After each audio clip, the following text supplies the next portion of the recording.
Hi friends, welcome to Rajahmundry home recipes. ఈరోజు మన వీడియోలో ములక్కాడ చారు చేసుకుందామా.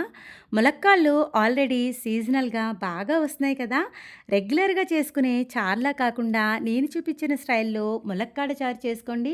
రుచిగా ఉంటుంది, ఆరోగ్యానికి కూడా చాలా మంచిది.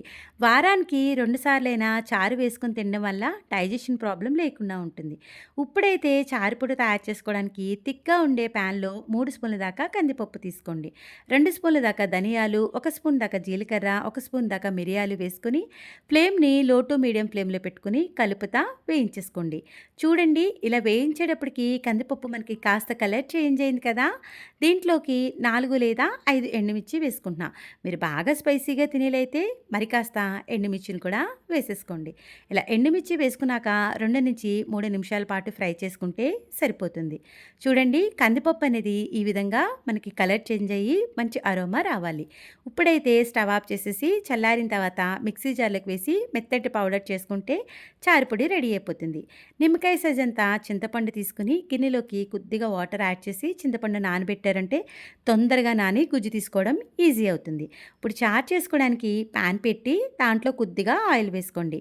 చారుకి ఇలా తక్కువ ఆయిల్ సరిపోతుందండి. 1/2 టీ స్పూన్ దాకా మెంతులు, 1 స్పూన్ దాకా మినప్పప్పు, ఆవాలు, జీలకర్ర వేసుకోవాలి. ఆవాలు చిటపటలాడిన తర్వాత ఒలిచిపెట్టుకున్న వెల్లుల్లిపాయలు, ఒక 2 ఎండుమిర్చి, 3 లేదా 4 పచ్చిమిర్చి వేసుకోండి. ఇలా పోపుని లో ఫ్లేమ్లో మాడకుండా కలుపుతా ఫ్రై చేసుకోవాలి. చూడండి, పోపు అయితే మనకి కాస్త ఫ్రై అయింది కదా.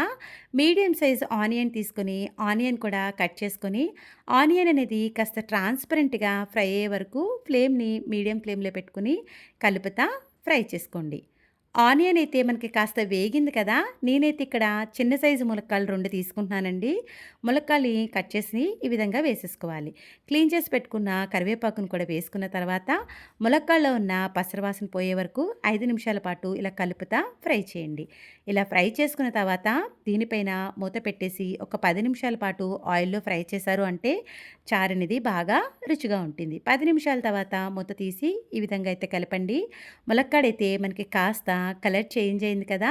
ఇలా వేగితేనే రుచిగా ఉంటుంది. చారు అంటేనే స్కిప్ చేయకుండా వేయాల్సింది టమాటో కదా. ఒక పెద్ద సైజు టమాటోని తీసుకొని ముక్కలుగా కట్ చేసుకోండి.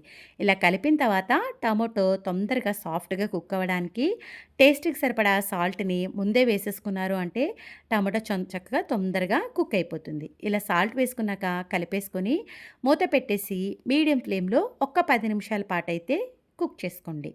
10 నిమిషాల తర్వాత చక్కగా టమాటో కాస్త సాఫ్ట్గా కుక్ అయ్యి వాటర్ అయితే ఈ విధంగా వచ్చింది కదా.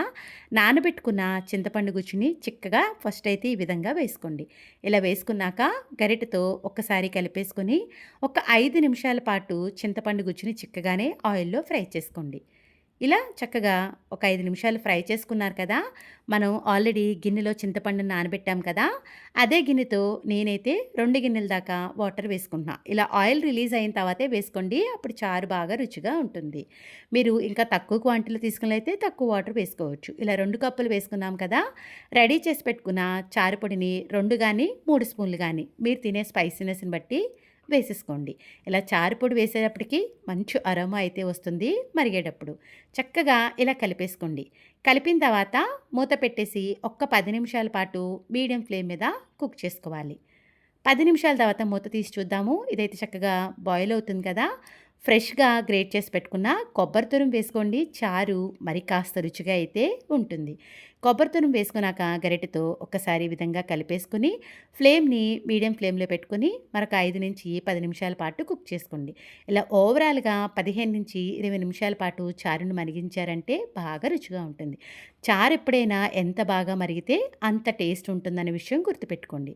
చూడండి, చక్కగా మరుగుతుంది కదా. మీరు కావాలి అనుకుంటే క్లీన్ చేసి పెట్టుకున్న కొత్తిమీరని కూడా యాడ్ చేసేసుకోవచ్చు.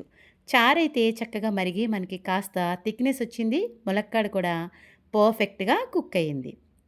ఇప్పుడైతే మనకి పులుపుకి బ్యాలెన్సింగ్గా 1 స్పూన్ దాకా షుగర్ కానీ లేదు అనుకుంటే బెల్లం ముక్క కానీ వేసుకోండి.